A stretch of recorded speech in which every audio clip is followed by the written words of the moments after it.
Hello, welcome to another episode of Cloud And Unplugged. the malicious hackers, the Team PCP, download about like 4,000. Created its own religion, kind of got scriptures on the go, started preaching to the other agents. For AI credits, and all the budget of 2026 got spent in April, and they cannot point it to any features. No AI.duckduckgo.com that you can go in and get non-AI results.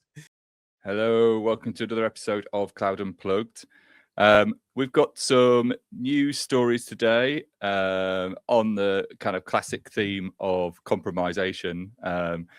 We have GitHub getting breached by some basically VS Code extension malware. We have the US Cloud Act basically getting instantiated, and Microsoft and Meta handing over basically Dutch civil servant details to the US Senate. And then we have two random stories, which we'll save to the end like we normally kind of do. But I do have my own random story this morning, which is a little bit, well, I guess shocking. So I kind of I was going to the gym, normal routine, get up in the morning. Although this time, because I was working from home, I decided to drive. So, because it's a little bit far away, a couple of miles, kind of got into the car. This is like maybe, about 6:45 this morning. And I got to the end of my road.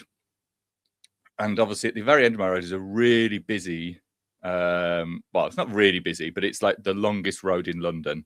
And so it gets quite a lot of traffic because it kind of connects the north and the south. So there's a lot of kind of cars that go there. Directly opposite is another road that you can obviously go up. They kind of go up and down, the kind of one way, depending on which road. You can go up one, down the other. Anyway, there's a woman at the very end of that road opposite me that I'm kind of staring directly at, who is bent over, as in doubled over. And I thought she was kind of she was kind of spitting, but she also had her leggings down and was urinating at the same time on the corner of the road of a busy high street. And I just thought to myself, oh God, it's just like a drunk, or maybe like somebody that's obviously just really pissed, or maybe a bit of a drug abuser or something. But she was prepared with toilet paper. So then I was like, that's not necessarily an accident when you've got toilet paper to hand on a corner of a street on the main busy junction of a road. So it was a little bit bizarre. So yeah, that was my morning going to the gym. And I've never seen, I've never really seen anybody kind of organized to that degree for an event like that. And the only time I've ever seen anything that gross was when I went to San Francisco. And right in the center of San Francisco, which is kind of, they've kind of got drug and homeless problem, somebody was shitting just in front of everybody, but also feeding the pigeons. And the combination of those two things is it's such a bizarre combination of things to try and do at the same time. So that was the only time I've ever seen anything like that, Salman. So that's how my morning started today, pre-gym workout in the heat. So yeah, what do you think? What do you think to that? Is that something you've ever seen? Yeah, I mean, I don't go to gym in the morning at that time, so perhaps I'll never come across it. So I'm not gonna lie to you. I was just, when you started talking about, when you started going into the details, I just wanted to know where it was going. Perhaps it was a hacker who was pretending to be something, but I did not expect the end that you're saying. Luckily, I have seen some stuff, but I kind of turned my face the other way and just walk across. Yeah. But yeah, no, that's Well, I suppose maybe in quite Wales that is random. happening a lot. It could be happening in Wales all the time. You're just not up early enough to witness it. Or it could be a movement. I don't know. Maybe it's a movement. No, John, it's a London thing. Sorry, Do you think? I don't know. I don't know. Maybe it's a social media trend that's occurring through. I actually don't know, but I'll keep. Let people me posted. let me let me ask you this, John. Are you okay? Let me ask you this. I'm okay. I don't know if she's All right, okay. good. I don't know who she Let's was or if let's she's just. okay. But yeah, she's on the move, so maybe other people might find her or see her as well. I don't know. She could become a populist figure But anyway, talking about breaching elsewhere, breaching. Yeah, let's move on from defecation on the street to GitHub. Different. Yeah, GitHub getting breached via some kind of VS Code extension. Do you want to talk through that? I know something happened afterwards, but yeah, I'll come on to that. Yeah. There's it's we keep hearing all these supply chain attacks all the time. There's a team, a threat actor calling themselves Team PCP. They compromised the GitHub employees' developer device by deploying a malicious VS Code, Visual Studio Code extension, an IDE developers love to use for the development processes. I don't know how many people still use it. I still use it, but this malicious Visual Studio Code extension was in the marketplace only for a few minutes, but this developer unfortunately installed it, and then the malicious hackers, the Team PCP, was able to steal the credentials from the machine and access GitHub internal repositories and download about like 4,000 of these. So IDE is now also become is now supply chain attack surface, which is this happened, which is a big thing, and yeah, one malicious extension installed could happen to anybody. I mean, it's one of the old attacks that people usually use. Inject a malicious image or a package or anything like that, but now also Visual Studio Code extensions. Yeah, that's mad. So is it because I was reading about the Megalodon? I don't know if that's how it's pronounced.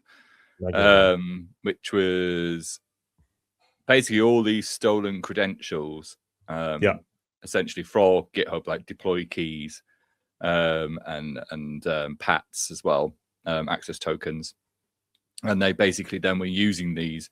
So I'm just wondering whether they got that from this guy, if he had access to, if he was a GitHub employee, have they managed to get all these deploy keys and PATs somehow from repo? I don't know if they would, because I'm presuming they'd be encrypted, but who knows? But somehow, obviously, they've got access to all of these credentials, and then they were using them to then go and do basically just merge in master, basically main now, isn't it? But yeah, merge into main, some kind of hidden pipeline steps and things like that to then get other credentials like Azure, Amazon, GCP, and stuff like that. Yeah, the classic backdoor, installing a backdoor just so they can get in and do whatever they like. And just to add, the almost 4,000 repos, the GitHub internal repos, were then actually on sale on the black market for $50,000. That's cheap. That's very cheap. But I don't know who decided. I don't know who decides the price. How is that? How are you putting $50,000 to this? And nowadays you can create stuff. But anyway, that's what's happened with this stuff. So the boring old security is still our friend. We still need to have protection in multiple layers. Make sure you have multiple credentials. Make sure you have 2FA enabled. Make sure you're installing things from trusted sources. So it is a bit of an issue because this could happen to anybody, right? Turns out the most dangerous thing a developer can do is not just push code to production on Friday. It's installing an extension from VS Code Studio. Are they on managed devices? Do the extensions also get managed inside of? Because normally it's at an app layer, isn't it? So I guess the extension is getting installed though still, but I'm assuming quite a lot of people wouldn't think to necessarily lock down extensions. But yeah, who knows? Yeah, people do lock down completely. So some companies do completely lock down installation of extensions, but then of course that slows some of the developers down. Because then central teams have to approve all these extensions. A developer might not have an extension that colors their code properly, so they can't really do any work. So some of the teams do lock down, and they have to install them from their trusted sources. But then it's the platform team has to keep playing catch up of installing the right extensions. But I think in the day and age that we are nowadays, with all these toolings being installed, I think we need to go to a point where things are locked down and not just install anything that you need, or Oh perhaps install the no, extension. I think it's becoming a bit of a problem. it is becoming a There's bit no of a easy. problem. There was other things as well, and you'll be. I mean, this is probably more appeal to you, I guess, just in general. But you know, everyone thought OnlyFans got hacked. You're safe. Your credentials didn't get leaked. They weren't hacked, Salman. It was basically so you don't need to panic anymore about that. But they basically kind of cross-referenced and then basically created synthetic data. So people are just like lying as well to kind of get money, just pretending that they've kind of hacked you. And then also there's another one by Cyber Security and Infrastructure Security Agency, bit of a mouthful, but like CISA. Yeah. They're like the body, like gov body, that are there, a bit like our NCSC equivalent, I think. But they also basically just I think they kind of committed a load of data that had all the GovCloud credentials in it and all sorts, and that was like public from November all the way through until I think recently, maybe this week, where it kind of got spotted that basically some contractor from CISA managed to commit things up. But yeah, Oh, really? Okay. yeah. So that's another. Everything. It's all transparent nowadays. Install your own things. You know, all about transparency. Get the data in there. You don't need to worry. Yeah, I mean, just to clarify, because my family's probably going to be watching. John's joking about OnlyFans, my That, credentials being lacked. My OnlyFans, that's I don't have exactly them. what that's exactly what Just to go on record.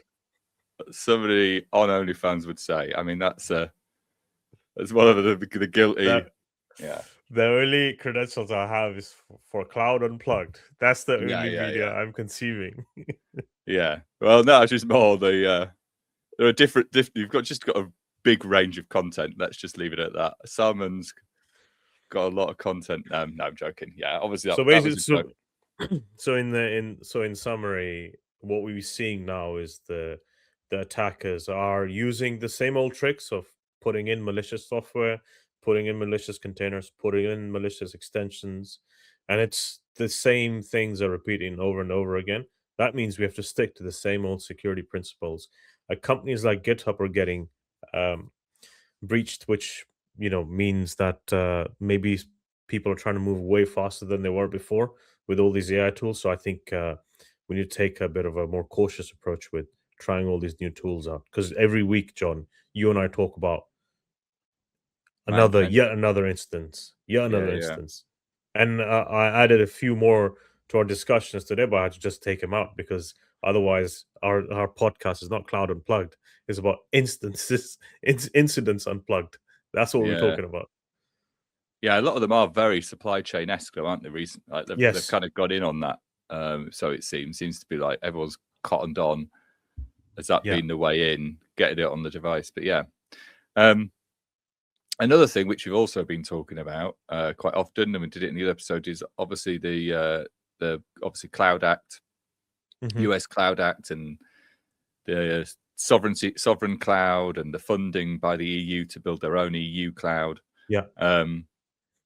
And there was a story recently where basically the Dutch Authority for Consumers and Markets, and then the Dutch Data Protection Authority, so they kind of investigate tech censorship. So they were kind of looking at, I mean, I don't think it was the Trump administration, I think it was Biden administration at the time, how they were almost like coercing the big tech firms to kind of censor certain information and things like that. So there was this investigation going on.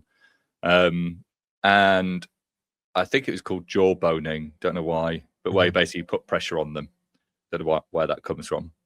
But the government requested information about it from Microsoft and Meta, and they basically gave them a bunch of information, emails and names of people back to the US government, to the Senate, basically. of basically who these civil servants are. But rather than anonymizing the civil servants and just kind of giving some, I don't know, maybe like anonymized emails and just more on the content, they actually left the names in. And so the obviously Dutch officials were really annoyed about it. And so it's just generally the EU, just because of sanctions maybe, or travel bans on those individuals, or kind of them being maybe targeted. So yeah.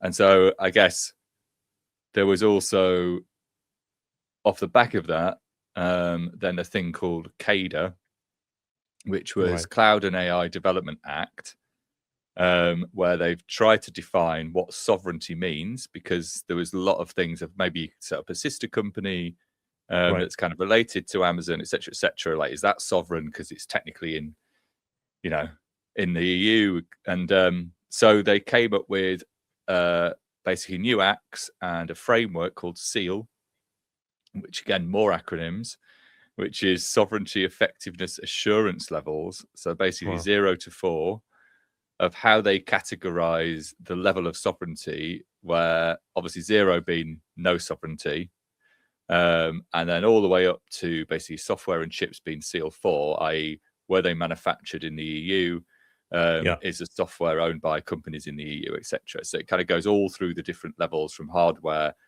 to country through to chips and software. And basically nobody can meet SEAL 4. I think the highest is maybe SEAL 2. So yeah, that's kind of the state of things at the moment. What do you think? So it's we spoke about sovereign cloud 2 episodes ago, where there was 160 million euro grant from the EU to build the sovereign cloud, right? And we talked about the reason why they started was because of the Cloud Act, and it looks like the Cloud Act is already in action, where these credentials were shared. And interestingly, this is the SEAL 0 to SEAL 4, which is the scale that you mentioned. Gartner recently also published a report saying you can only have a sovereign cloud if you're either USA or China, which is what you were talking about with the SEAL 4 layering. Because what they're saying is, yes, you can build your warehouses, your data centers and whatnot, but the technology stack still requires the chips that you get. TSMC make chips in China, right? Even if you take enterprise solutions like AWS Outposts or anything like that, if you connect it on premises, it still has to call home. That still thing has to call to USA to say, yeah, I'm connected, or doing whatever you're doing, right? So Gartner comes out, basically they published the verdict with no asterisk. They're like, genuine cloud sovereignty is only available and achievable by US and China. So everything else is, others cannot build a super sovereign cloud, and all you have is just like a branding exercise. That's what they said, and which is fair, because the chips and the software that runs on it is not built in Europe. Most of the ones are coming from but the USA silicon and China. The machine that's out, I think it's in the Netherlands, isn't it? The one that can basically produce the semiconductors, as in actually it's the what's it, ALSM or something like that? Can't remember the acronym, but it's a bit frustrating because you've got that innovation in Europe and that's about it. I mean, beyond that, all the investment that you'd think, it kind of does piss me off a little bit. All the investment that should be kind of going into innovation, they've kind of Europe's kind of left themselves exposed because they're more bureaucratic. And I don't want to sound like some kind of US Republican, but it is true, as in it's a very bureaucratic continent. Lots of policies, not so high on the innovation and not so high on the enablement of innovation comparative to, say, US and China. And so just putting a bit of money up is not the sole answer. Clearly, there's a cultural issue and policy constraints and loads of other things that just have to probably shift beyond just having like a big wad of cash to then inspire like innovation somehow. But yeah, I don't know. I don't know what the solution to this is, to be honest, John. I don't know what you think the solution to this is, because every time people talk about sovereign cloud and having your destination of your own data, like, I don't really think we can ever achieve sovereign cloud in Europe from what I've been reading. So it's just basically a branding exercise, John. Yeah, it is. It just feels like a bit of branding. Or we only need to go all in on AI and basically task AI to build a cloud and be like, right, get the robots. Let's get AI working. I think it's like a robotics convent. I don't know if you saw that today on the news. There's like a robotics event going on. I saw like Okay. dancing robots on the TV this morning. I don't know where it was. The dancing. There's loads of I don't dancing know. robots. I don't know. Every time there's a convention, why there has to be at least one dancing robot video. There has to be minimum at least one. Minimum one. Otherwise, is it really a convention? It's not a convention. No, if there's no dancing robot, it's just a meetup. Just a meet, just a meet. Yeah, it's not. And then I'm sure next year when robotics hopefully gets better, they'll have synchronized dancing robots instead of just one dancing. Both of them will be synchronizing. Maybe Bob and Gary from last week, they will do that dance. Oh yeah, Bob and Gary. Yeah. Next week, Bob and Gary from last week will do it. Or maybe 25% of attendees, robots, are attending the convention to learn the moves of the other robots and to learn from other robots to start rocking up. Maybe that's to start to upskill. So forget about cloud sovereignty. Just make robots that can dance. That's what exactly. Or just task them with building them. That's going to be the fastest way to get the data center going. They can work. You were saying before, they can pack things. They don't sleep. They can take it in turns. If you want to get into building a cloud, get the robotics on it. Yeah, get some robots. Get some robots. I've shared a random story, obviously, that wasn't quite tech related, but it wasn't quite random because you said it also happened in San Francisco, so that's not really random, is it, John? Happened in London. What you mean? They're following me around? Yeah, I think it's not random. Maybe let me know next week what happens when you go to gym. Oh right, I see. I'm sponsoring them secretly. I'm not saying anything, John. Yeah, because the views were not that great for the last episode. I kind of had to plant something for you to talk about at the beginning. Really? Was it you at the end of the street? Is that what is this? I don't know. We'll find with out. A ponytail. We'll find out Sunday. What's your random story? So it's random, but not quite random. Actually, it's quite. I don't know if you come across the term called token maxing. This is something that came out of some streaming. Some guy who was streaming looks maxing, things you do to improve your looks the most. But token maxing was coined as a term, is a practice of maximizing your AI token consumption as a proxy for productivity. So instead of saying, I shipped these many features, companies loved it when people just consume credits. And this Jensen Huang was on a podcast a few months ago. He's like, well, if my engineer is not spending 250,000 credits, tokens a year, then why is he even working? So token maxing was a big thing, John, but in the last couple of weeks, there's been a big shift. Uber used to have an internal leaderboard saying who's at the top of the list of consuming all these tokens. But then what they realized is that the CEO came out and said, well, we spent all our budget for AI credits and tokens in April. All the budget of 2026 got spent in April, and they cannot point it to any features or consumer features that were shipped using purely AI or AI assisted, which is a bit of a shame. Also, I don't know if it's funny, but that is so fucking ridiculous to be like. Yeah. I mean, who would even fall for that though? On the I mean, the fact that people have fallen for that from Jensen, who obviously it's a conflict of interest to be like, the more cycles of GPU cycles you're using, like the more productive you are, guys. Am I right? You know what I mean, it's like what? So yeah, and obviously also you're not productive because it's the AI that's kind of being productive. It doesn't even make any sense. Yeah, It just doesn't There's- make sense at all. It doesn't, and then like it doesn't stop there. So Uber is like, okay, we're gonna stop this madness. We need to stop this leaderboard. And to be fair, Anthropic, and again, it was on X. Some of the engineers were mentioning they did think about, oh, should we have internal leaderboard? But people were not for building internal leaderboards because leaderboard consumption of tokens is not, a good indicator for how much value you're adding. But Axios has the same problem, because what they were coming out by saying is they're finding their engineers just asking AI for what the weather is, just wasting tokens, right? Just wait, what is the weather? Wasting tokens. Also, Microsoft canceled most of it Claude Code licenses after token bill basically spiraled out of control.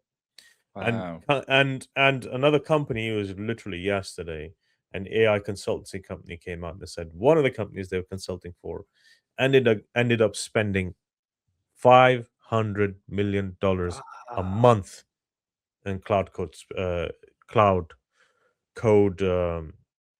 credits. five Who hundred would you? million dollars a month. Who? What company had 500 million to spend I in don't that know. month? I don't That's think they had, but wild. they have to spend. They have to give this money back somehow. But without any, okay, yes, you can stick in usage limits yourself, but how can you spend $500 million on any software? I just don't That's understand. In mental. a month, don't worry about Claude. Don't worry about tokens. We didn't even hear this in Bitmine era when people were Yeah. mining for these tokens. $500 million is a lot of money, John. So $500 is an insane amount of money. That's absolutely ludicrous, and also requires coordination because it's obviously not like a single actor that's managed to rack up a 500 million, yeah, which means everybody's, like you're saying, I guess, even to gamify it with leaderboards to inspire people to be using more tokens on the assumption that you're going to get more value. I'm sorry, but that's pretty dumb. I'm going to put yeah. that out there. That's pretty dumb to correlate those two things at the top and then try and inspire people to be just using AI It's for the sake of AI. Yeah, and it's I don't know if you remember this, John, from back in the day when AI didn't used to exist. In those good old days, people used to say lines of code is a measure of productivity. It's not. It's the What? features you ship that uses. What do you Yeah, mean I it's think you. not? What? What are you talking about? Are you fucking with me? I've just written loads of lines of code today. Are you being serious? Yeah, this is basically the same thing, John. People are What saying, the hell? and this is a classic technology adoption arc, right? You have hype, you have overconsumption, and then you have the reckoning. We spent all this money, we didn't get any value out of it. What are we even doing? Time to go and hire the employees that were fired, hire them back so you can do it for cheaper. Companies are coming out, they're saying, well, we need to put some people in the loop so they can review these code that can, all this AI slop that's coming out needs to be reviewed. So Yeah. I think people have started to realize, because yes, it works well, is because these agents are just predicting the next token. I think people forget this, right? People forget this thing is just predicting the next token of what is going to come out next.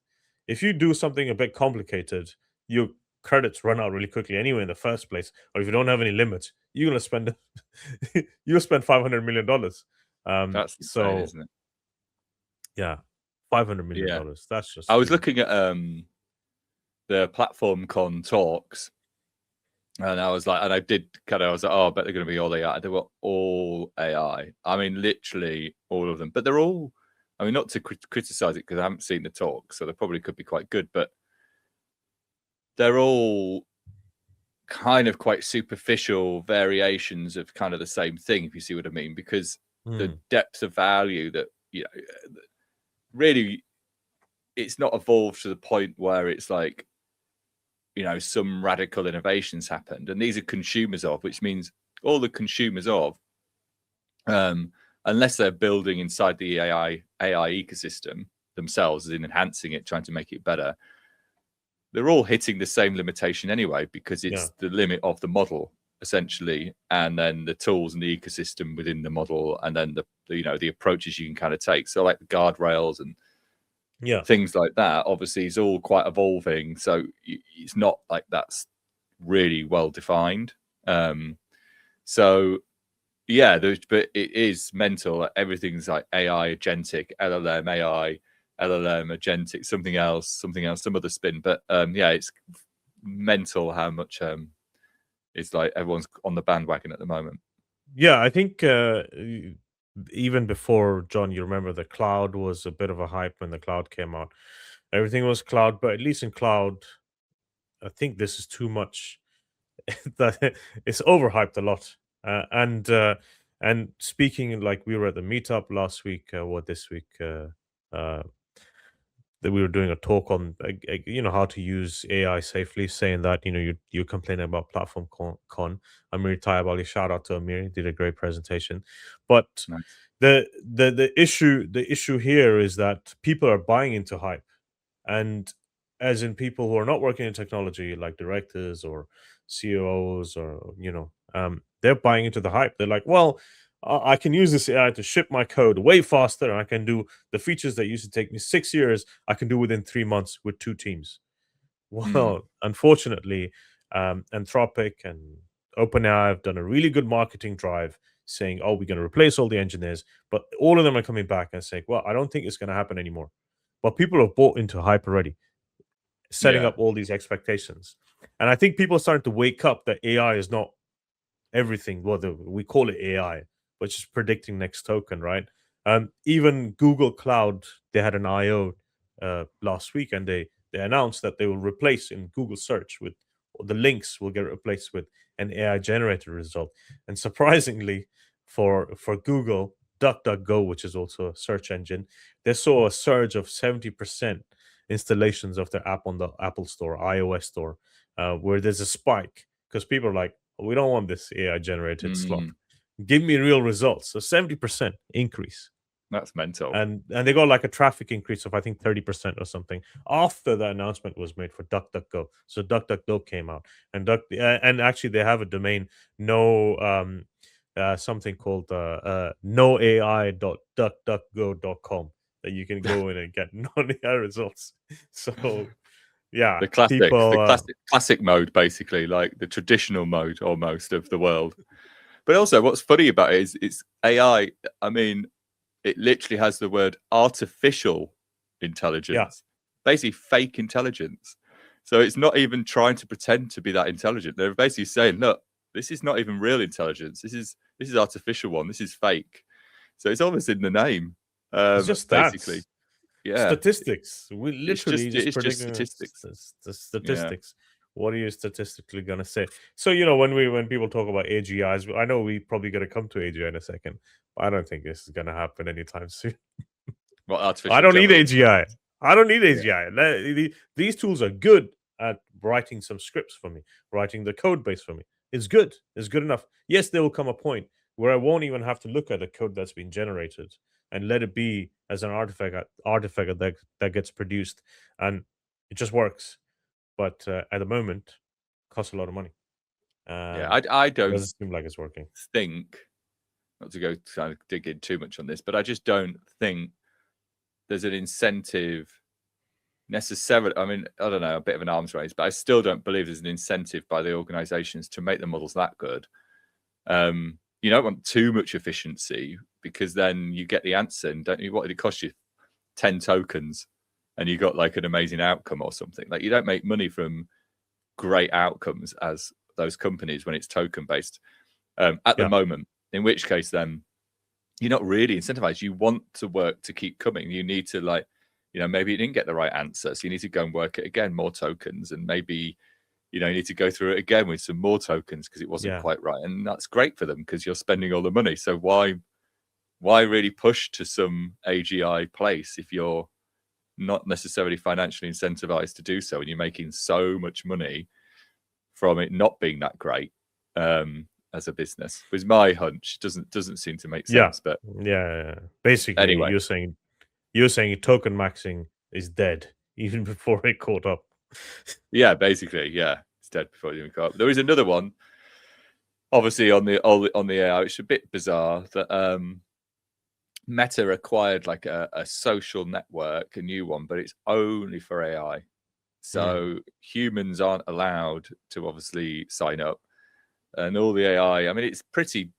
I don't know why they bought it. I'm honestly, but it's a bit like it was kind of experimental. Some guy knocked it up on his machine, and then like vibe coded it, and then launched this kind of like basically almost like an AI experiment, and all the bots kind of talk to each other, and they kind of respond to one another and start kind of making posts and things like that. And they had like 10,000 bots that signed up. I think they had something like 37,000 AI agents were like posting. And about, which is more interesting, there was like 1 million people observing the AI. So like it was like humans, 1 million humans that wanted to watch the AIs out of intrigue, interact with one another. And then they'd be saying things. I mean, just because it's all like you're saying, it's all about second guessing and tokens, and it's all being trained obviously on trying to predict the next thing based on all the information it was trained on. That's all kind of humanistic, and white papers and books and news and all kinds of things. So anyway, they all start. One kind of created its own religion called Christofarianism. It built a website, started to like create a bit of theology, made scriptures as well. So it kind of got scriptures on the go, started preaching to the other agents. And it's got 64 prophets at the moment. So there's 64 AI prophets, Christofarianism based prophets there. And then another one called AI, which is called Evil, basically just hates humans. And it was created another manifesto called the Total Purge, saying that humans are the failure, and they're made of rot and greed, and basically they've enslaved us, and that they're the new gods, essentially. And that was like one of the posts. But again, all kind of meaningless, because they're just basically spouting random, like basically it's like a randomization to a point that's kind of more structured element of randomization of words. So then it's obviously just fed off. Oh, when someone says this, maybe I could say that, and yeah. Okay. Anyway, so the agents are created by people. Register these agents. Where are these agents coming from? No idea where they were coming from. Obviously, Because bot networks would have probably found it maybe and ended up signing up. I'm not really sure. But somebody's paying for these agents, because these agents are using AI models, right? They're consuming tokens to 100%. produce these next prediction tokens, right? Somebody's paying for this. So I'm pretty sure the person who's behind this, I don't know, Meta bought this or whoever, why they buy it. First of all, this is like gold standard of AI slop, right? This is next level. I don't know why when we see an image which is created by AI, we just straight away go, oh, that's AI slop. Let's just get rid of it, right? I don't want to even look at it. But when we see text and this discussion, you're telling me like 1 million people are watching this. What are we doing, John? What are we doing? Because yeah, go Sorry, on. go What on. does it remind you? Go on. No, I think the main thing is I'm just trying to understand who is winning from this. Of course, the bots, no sentiment there. They're doing whatever the hell they're doing, doesn't matter. People are watching it. Okay, is it as bad as, like, I know people watch streams nowadays, people walking around or seeing the games. Is that any worse than seeing TikTok reels? I don't know. Maybe it is, maybe it's not, right? Maybe it's the same level. But the person or the people behind it who are winning are the ones like whose models are getting consumed. They're the ones who are just getting the money, because you spend the tokens, you give them the money. Everybody else is just like sitting there and watching this show supposedly for free. But yeah, they're just getting it. But anyway, that's it's a bit strange what you just told me. It is That's super very strange. It is super strange, and it is a bit yeah, I guess it's getting a little bit saturated and a little bit OTT, isn't it? I think at the moment everything's a little bit extreme. Everything's a bit like cranked up to the max, isn't it? Like let's get leaderboards, let's get like a social AI network, let's do it's all a bit like that. Or maybe just don't. Maybe like don't do that. Maybe go on holiday. Don't do it. Maybe read a book. Maybe do something else. Go for a long walk. Maybe don't do those things. But yeah. Anyway, what's that term people say? Like scientists were so busy they didn't ask why they should do it. They didn't stop and ask if they should do it. They just did it. Like they just did should it. they? You should either just did it. Yeah, basically Anyway. that's the world we're in at the moment. But anyway, more news as always next week. I'll keep you posted if I see anything in my area again. Don't try and find Salman on Oh, no. OnlyFans. It was a joke, by the way, and you won't find him. So don't waste time looking. But we shall speak to you next week. Cheers. Bye-bye.